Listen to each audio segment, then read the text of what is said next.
দাঁত দিয়ে রক্ত পড়ছে, মুখে দুর্গন্ধ, চাবাতে অসুবিধা হচ্ছে, এই নিয়ে প্রচুর পেশেন্ট ডেন্টিস্টের কাছে আসেন।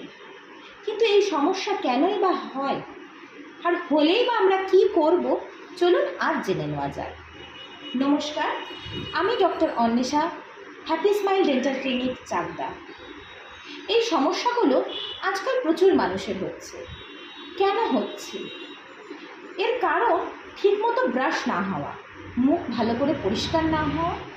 এই সামান্য ছোট্ট কারণের জন্য মুখের মধ্যে এত বড় একটা রোগের সৃষ্টি হচ্ছে।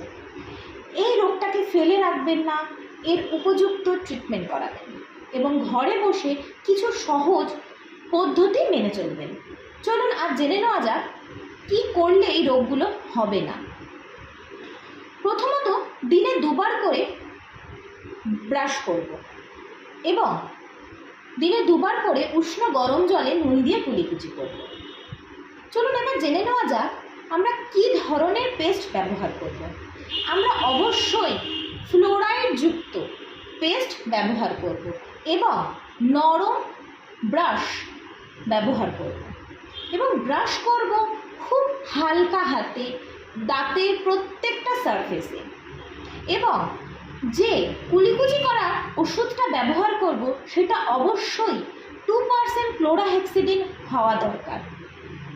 এই যদি মেনটেন করে আমরা চলতে পারি তাহলে আমাদের মুখের দুর্গন্ধ হবে না, দাঁতের গোড়ায় খাদ্যকণা জমা হবে না।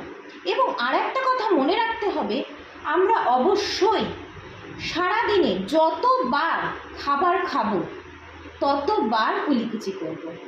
এটা যদি মেনে রাখতে পারেন তাহলে আমাদের দাঁতের এই সমস্যাগুলো আর হবে না। নমস্কার।